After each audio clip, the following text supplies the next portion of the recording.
শুধু গান নয়, গানের গল্প।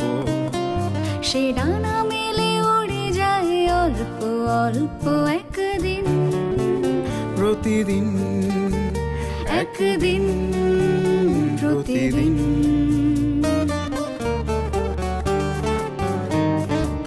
কেন সে গান গায় সে কথা অজানা, সে সর সন্ধির সন্ধিতে নিশানা।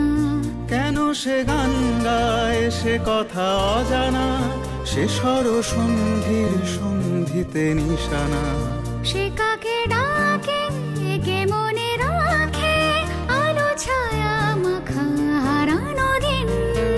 সে শুধু গান নয়, প্রাণের স্পন্দন, যার কথা মালা হয়ে ওঠে চন্দন সুবাসে প্রতিদিন, একদিন প্রতিদিন।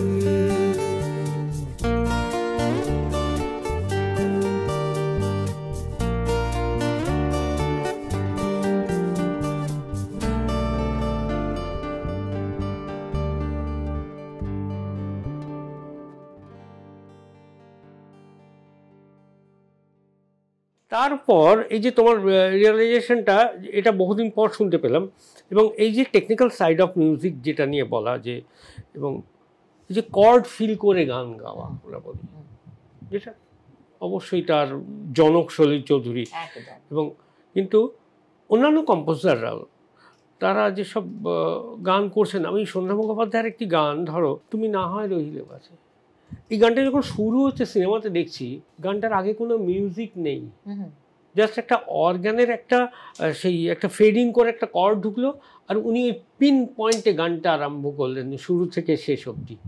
দীর্ঘ তার মানে কথা, মানে সেই গীতি কবিতার মতো, তো একদম একদম তার অন্তরা সেটাকে একদমে গাইছেন। আর কি গায়কী, কি ডেলিভারি, এবং সব থেকে যেটা বড় কথা হচ্ছে যে তোমার কখনো এটা মনে হয়, আমার আর একটা গানও ভীষণভাবে মনে পড়ছে, একদমই যদিও মানে সন্ধ্যা মুখোপাধ্যায়ের কথা বললে বলে আমার প্রাণ এই গানটা, মানে এত ভালো লাগে শুনতে, চোখে জল আসে সারাক্ষণ। তুহু মম মন প্রাণ, ওরে বাবা, সেই যে একটা উচ্চকিত মাত্রায় গিয়ে পৌঁছচ্ছে অন্তরার জায়গায়, যেখানে পঞ্চম ছুটছে নোটটা, সেইখানেও মনে হচ্ছে যেন ওনার এক্সপ্রেশনের, ওনার এই গোটা গানের ভাবটা, এটাও খুব একটা ইম্পর্টেন্ট জায়গা। আমরা না গানের অনেক সময় খুব শব্দগত মানে করে গান করি, সেটা খুব টেকনিক্যাল সাইড, কিন্তু ওভারঅল গানেরও একটা মানে থাকে, ওভারঅল গানেরও একটা বক্তব্য থাকে। সেখানে যদি তুমি কখনো কখনো কিছু শব্দগত মানেকে ইগনোর করো, তাহলেও কিন্তু গানটার প্রতি জাস্টিস করা হয়। কিন্তু ওভারঅল গানটা যখন বেরিয়ে যাচ্ছে, এবং সেটা প্রত্যেকটা অ্যারেঞ্জমেন্টের একটা ভাষা আছে, প্রত্যেকটা যন্ত্রের একটা ভাষা আছে, এই প্রত্যেকটা ভাষা এক জায়গায় না মিললে একটা সৃষ্টি হয় না। বড় সাংঘাতিক গানটা বললে, একটু তোমার মতো করে দুটো লাইন, এই কাজটা কখনো করতে দিও না, এটা হলে কেলেঙ্কারি হবে। না না, কিছু কেলেঙ্কারি হবে না, এটা কেলেঙ্কারি হয় না, এটা বলোই না। আচ্ছা, আমরা এতগুলো আধুনিক গান নিয়ে কথা বলছি, তো এই ধরনের যে গানে তুমি বিশ্বাস করো, তোমার নিজের গান, যে কোনো গান তুমি একটু করো না, তাহলে আমরা মানে একটুখানি সমৃদ্ধ হব। আচ্ছা বেশ, আমি আমারই কোনো একটা গান, আমার কোনো একটা গান একটু গাইবার চেষ্টা করছি। কি স্কেল কো? এটা বোধহয় ই। ই ই, অসুবিধা নেই। না না না,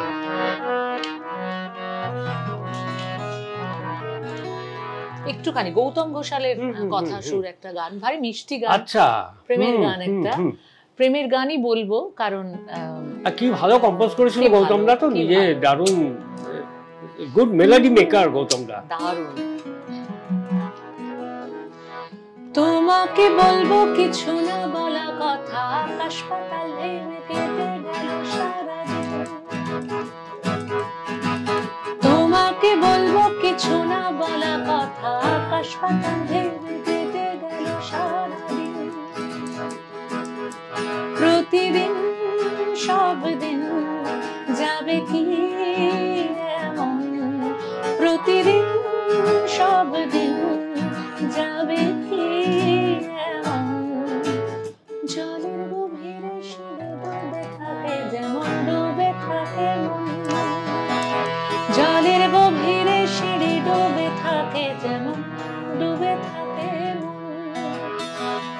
তোমাকে বলবো কিছু না বলা কথা, আকাশ পাতাল ভেবে কেটে গেল সারাদিন।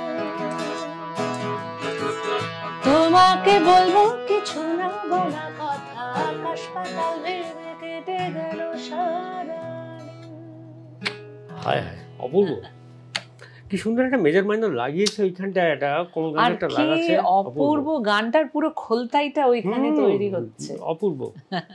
এটাই হচ্ছে কম্পোজিশনের ম্যাজিক। যদি আমরা বলি তোমার আজকের যে পরিস্থিতি, এগুলো তো যেটা প্র্যাকটিক্যাল সেটা প্র্যাকটিক্যাল, এটা কোনো মানে সেই খুব বড় করে বলা বা লার্জার দ্যান লাইফ বা এরকম আমি বলছি না। তোমার আজকের যে পরিস্থিতি, যে পরিসর, তুমি একটা দেশে বিদেশে একটা লার্জ স্কেল অফ অডিয়েন্স যদি আমরা বলি তাদের কাছে পৌঁছেছ, এটা ঈশ্বরের কৃপা। যাই হোক, শুধু ঈশ্বরের কৃপা কি, আমার যেটা মনে হয় এরকম তো হয়নি তুমি স্বপ্ন দেখছো ওয়ান ফাইন মর্নিং তুমি ওইখানে পৌঁছে গেলে, তাই না? তুমিও খুব ভালো করে জানো, আমরাও জানি যে এর পেছনে একটা প্রলং প্র্যাকটিস, যে পরিশ্রম, না পাওয়া, ব্যর্থতা, সেটাও একটা প্র্যাকটিস। অসম্ভব অসম্ভব। আমিও তোমাকে খুব আর্লি টাইমে দেখেছি যে এই যে প্র্যাকটিসটা, এবার সেটাকে তুমি কি বলবে? আসলে আমার মনে হয় যে জার্নিটাই না জীবনকে মানে সমৃদ্ধ করে। আমরা যদি ভাবি সেটা সমৃদ্ধ হচ্ছে, কারণ আমরা যত এগোচ্ছি, আমি কখনোই ভাববো না, কারণ প্রত্যেক দিন আমার মনে হয় যে আমি কালকের থেকে আজকে একটু ভালো থাকবো। ভালো থাকবো এই ইচ্ছেটুকুই থাকলে চলে না, ভালো থাকার জন্য আমি কি করব সেটাও খুব ইম্পর্টেন্ট। তো সেই প্র্যাকটিসটার মধ্যে দিয়ে যাবার জন্য না আমাদের শুধু গান গাইলে চলে না। হ্যাঁ, শুধু সকালে উঠে তুমি পাল্টা রেওয়াজ করছো তাহলে এটা সম্ভব হবে না, হবে না। গান গানটি গান গানটি গানটি গান গানটি। সবার আগে কিন্তু এই স্বপ্নটাও দেখতে হয়। আমি একটা সময় পর্যন্ত প্রথমে শুরু করেছিলাম যেটা দিয়ে, যে আমার কোনো পরিকল্পনা ছিল না। এটা ঠিক, এটাও সত্যি। আবার এটাও ভীষণ সত্যি, আমি বহু বহু বহু শিল্পীর দ্বারা ইন্সপায়ার্ড হয়েছি, এবং ইন্সপায়ার্ড হয়েছি সেটা যখন নিজে অ্যাপ্লাই করার চেষ্টা করেছি, আমার কোথাও আইডেন্টিটি হারিয়ে গেছে। কখনো কখনো আমাকে এটা শুনতে হয়েছে আমি ওই শিল্পীর মতন গাইছি, কখনো কখনো আমাকে এটা শুনতে হয়েছে, আমি রবীন্দ্রনাথের গানের ক্ষেত্রে যদি বলি, আমি নোটেশন ফলো করে গাইছি না, বাধা প্রতি মুহূর্তে মুহূর্তে মুহূর্তে এসেছে। তো এইখানে লড়াইটা তখন শুরু হলো। একটা সময় লড়াইটা ছিল অস্তিত্বের লড়াই, আমি যেভাবে এগোচ্ছি আমি সঠিক পথে এগোচ্ছি কিনা, কারণ আমাকে পথটা দেখিয়ে দেবার কেউ নেই। কিছু সময় কিন্তু জীবন থেকেই শিখতে হয়। আমার মনে হয় কিছু সময় কেন, সারা জীবনই জীবন থেকেই শিখতে হয়। আর আমার যেহেতু পরিবারে আমার আগে কেউই সেভাবে গান বাজনার জগতের সঙ্গে আমি কথাটা বলতে চাই, আমার মা খুব ভালো গান করতেন, কিন্তু গান বাজনার জগতের সঙ্গে কেউই যুক্ত ছিলেন না। সুতরাং প্রথম বাধাটা যেটা বাড়ির তরফ থেকে এলো সেটা হচ্ছে যে এত রাত্রিরে গান বাজনা করে অনুষ্ঠান থেকে ফেরা, এই আবার কি ধরনের ব্যাপার। এটা হচ্ছে প্রথম বাধা। তো রাত্রির বেলা রেয়াজ, এ আবার কি, পাড়াপড়শি সব ঘুমাচ্ছে, এখানে বসে কি রেয়াজ করার দরকার আছে? এটা প্রচলিত বাধা, কিন্তু এগুলো প্রচলিত বাধা, সব শিল্পীকেই করতে হচ্ছে। আমি এটাকে আলাদা চোখে দেখছি না। আমি দরজা জানলা বন্ধ করে ঘোর গরমে, তখন তো আর এসি ছিল না, আর এসির এত এই মানে এই সুখ অনুভব করার বা কি বলবো, এই সুখটা নেবার মতন যোগ্যতাও আমার ছিল না। এখনো হয়েছে তা বলছি না, কিন্তু এখন পরিস্থিতির চাপে আমাদের সবাইকে এটার মধ্যে থাকতে হয়, আরামপ্রিয় হয়ে গেছি আমরা অনেক। কিন্তু এই যে জায়গাটা দিয়ে শুরু হলো প্রথম ধাক্কাটা সেখানে। দ্বিতীয় ধাক্কা হচ্ছে আমার নিজের প্রতি আমার একটা এক্সপেকটেশন, কিন্তু বাস্তবটা সম্পূর্ণ ডিফারেন্ট। আমার যখন প্রথম 2002 সালে অ্যালবাম বেরোলো, আমার মনে হয়েছিল আমি পড়াশোনা ছেড়ে দেবো, এমএসসি আমি সত্যিই ছেড়ে দিলাম।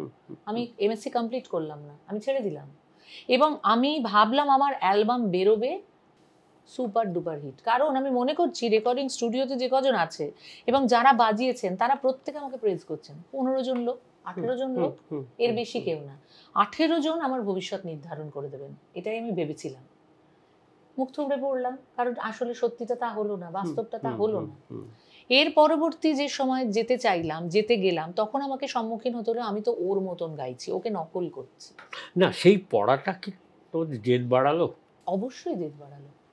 কারণ গানের মানে যদি একটা দাঁড়িপাল্লা ধরি, গান গাওয়ার প্রবল ইচ্ছে আর বাকি বাধা, এই দুটো কোনোদিনও তুল্যমূল্য বিচারে গানের থেকে ওপরে উঠতে পারেনি। মানে গান অলওয়েজই পাল্লা ভারী করেছে এবং বাকিরা সবসময় পাল্লা হালকা হয়ে গেছে। পাল্লায় গন্ডগোল আছে এবং গন্ডগোল থাকাই উচিত, ওই পাল্লা সবসময় গন্ডগোলেরই হওয়া উচিত। তো এটা তো হবেই। এবং শুধু তাই নয়, দেখো লড়াই শব্দটা আমি ব্যবহার করতে চাই না, স্ট্রাগল শব্দটা আমি ব্যবহার করতে চাই না, কারণ আমি বিশ্বাস করি আমার থেকে অনেক খারাপ পরিস্থিতিতে বহু মানুষ অনেক বেশি স্ট্রাগল করছেন, বেশি লড়াই করছেন, তাদের ব্যাপারটা আরো কঠিন। আমি অন্তত একটা সুস্থ পরিবেশ পেয়েছি, আমাকে অনেক প্রতিকূলতার সম্মুখীন হতে হয়নি, এগুলো ঈশ্বরের আশীর্বাদ, গুরু কৃপা। কিন্তু যেগুলো হতে হয়েছে সেখানে জেদটা বাড়াতে হয়েছে, মনে হয়েছে যে আমি আমার আইডেন্টিটি তৈরি করব, আমি এমন একটা কিছু করব যেখানে কেউ আমাকে এই তুলনায় আনবে না। তো সেই জায়গাটা তৈরি হওয়ার জন্য আমার জেদ, আমার সদিচ্ছে, আমার অনেস্টি, আমার একমুখী হয়ে লেগে থাকা, এটাও যেমন কাজে দিয়েছে, তেমনি কিন্তু আমি অবশ্যই বলবো শুধু এটা দিয়েও হয় না, সুযোগও একটা বিরাট ব্যাপার, যেটা কিন্তু সেটা কিন্তু সেই সময়টা আমাকে এনে দিয়েছে। আমি এমন এমন লোকের হাতে পড়েছি, আমি এমন এমন লোককে পথপ্রদর্শক হিসাবে পেয়েছি, এমন এমন মানুষকে পেয়েছি, এমন এমন গুরুদের পেয়েছি। তো আমার সেখানে পথ চলতে আমার সুবিধে হয়েছে। তারা আমাকে স্পেসিফিক্যালি বলেছেন যে এইটা এভাবে করো না, এটা এভাবে করো। আমি এটাই খুব পরিষ্কার করে বলছি, একটা সময় লোপাদির গানের সাথে আমি লোপাদিকে নকল করছি এই কথাও কিন্তু আমি শুনেছি। আমার এটা বলতে আজকে কোথাও কোনো দ্বিধা নেই, কারণ আমার এটা ভাবতে কোথাও কোনো লজ্জা নেই যে আমি লোপাদির মতন একজন শিল্পীকে নকল করি। সেটা খুব আনন্দের, এটা বললি বলাটাও খুব বড় ব্যাপার, কারণ আমি লোপাদির থেকে চরম ইন্সপায়ার্ড হয়েছিলাম। লোপাদি যেভাবে স্টেজে দাঁড়িয়ে স্মার্টনেস, আমি আজও পারি না ওটা করতে। মানুষ তো ইনফ্লুয়েন্স করে এইভাবে, কিন্তু আমার নকল শব্দটাতে আপত্তি, ডেফিনেটলি।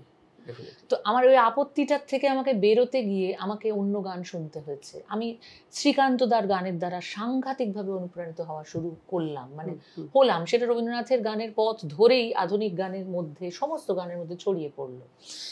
এরপরে ধরো শিপ্রা বসুর গানের দ্বারা আমি ভীষণভাবে ইনফ্লুয়েন্স। আমি স্টেজে শুধু তো গান গাওয়া নয়, স্টেজে তুমি কিভাবে নিজেকে প্রেজেন্ট করছো। এবার আমি আমার শিক্ষা, আমার কালচার, আমার শালীনতা বোধ, আমার রুচিবোধ, এগুলোকে বিসর্জন দিয়েও এমন কিছু করতে পারবো না, বা অন্য পথে হাঁটতে পারবো না যেটা ট্রেন্ড চাইছে, এটাও আমি আবার করতে পারবো না। না, আবার সেই ট্রেন্ডই তো তোমাকেই গ্রহণ করেছে। এইটাই, এটা তোমার নিজস্বতা নিয়ে, এইটা আমি কিন্তু বলবো যে এটা আমার গুড লাক, কারণ তোমার কালচারের রিফ্লেকশন হচ্ছে তোমার পারফরম্যান্সে। একদম। আমি আজকে এই লাস্ট আমার চন্দননগরে অনুষ্ঠান ছিল, আমি শহরের উষ্ণতম দিনে গিয়েছি। সেটা এখন বহু মানুষ শুনছেন, ভাগ করে নিচ্ছেন, শেয়ার করছেন, হয়তো টু সাম এক্সটেন্ট। আমি যদিও ভাইরাল শব্দটাতে খুব একটা বিশ্বাসী নই, ভালো লাগা থেকে ভালো লাগা, আমি ভালো লাগা সব বেশি লোকের ভালো লাগছে, সেই জন্য মানুষ বেশি বেশি শেয়ার করছে। কেউ কাউকে বলেনি শেয়ার করতে, নিজে নিজেই ইচ্ছে হয়েছে শেয়ার করছে। তো আমি এই ব্যাপারটাতে এইখানেই সীমাবদ্ধ রাখতে চাই। ভাইরাল শব্দটাতে আমার একটু কেমন কেমন লাগে, ভাইরাল ফিভার মনে হয়। যাই হোক, তো সেইটা হওয়াতে আমার কাছে কিন্তু এটা সামনে এসে দাঁড়িয়েছে, আমি নিজে ভাবছি না, বহু মানুষ এটা ভেবেছেন যে আমি একটা ঢাকাই শাড়ি পরে, একটা সাদা রানী কালারের ঢাকাই শাড়ি পরে, মাথায় রবীন্দ্রনাথের গান গাইবার জন্য ফুল গোজে, এটা নিয়েও কিন্তু তর্ক বিতর্ক হয়, আমি সেটাই বলছি। সেগুলো করে আমি একটা এই ধরনের গান গাইলাম, যেটা একটা ব্যান্ড পারফরমেন্স। আমি নিজে ব্যান্ডে এক সময় ছিলাম, তো আমার বক্তব্য হচ্ছে একলব্যতে ছিলাম। উষা উত্থুপ যদি সেটা করতে পারে, এই বলতে যাচ্ছিলাম, উষা উত্থুপ যদি সেই জায়গাটা করতে পারে, তাহলে আমাদের ইন্সপিরেশন তো এগুলোও হতে পারে। কে কাকে কিভাবে ইন্সপায়ার করে যাচ্ছে নীরবে প্রতিনিয়ত, এটা তো আমরা কেউ জানি না। ইনফ্লুয়েন্স তো হচ্ছে আমরা প্রত্যক্ষে পরোক্ষে, মানে পরোক্ষে অনেক বেশি গুরু থাকি আমার মনে হয়। একদম একদম। এরকম ধরো আমাকে অনেকে বলেছেন যে হারমোনিয়াম নিয়ে দাঁড়িয়ে গান গাওয়াটা এখন ট্রেন্ডের বাইরে। হারমোনিয়াম নিয়ে এটা কি একটা গান গাওয়া, এটা ঠিক না। আসলে আমি ওটা ছাড়তে পারি না, কারণ আমার এটা হয়তো আমার ড্রব্যাক, আমি জানি না। না, ট্রেন্ডটা কে তৈরি করে দেবে? আমার বক্তব্য হচ্ছে ট্রেন্ড সেটার তোমাকেই হতে হবে। সেটারটা কে? ট্রেন্ড সেটার তোমাকে হতে হবে। তুমি যদি সারাক্ষণ ভাবো যে ফ্যাশন হচ্ছে সেটাই, যে ফ্যাশনটা যেটা চলছে চারপাশে আমি সেটাই যদি মানি, সেটাই যদি করি, এটা কিন্তু আমার ফ্যাশন স্টেটমেন্ট নয়। আমার ফ্যাশন স্টেটমেন্ট হচ্ছে আমি যেটা করব সেটা আমাকে লোকে ফলো করবে।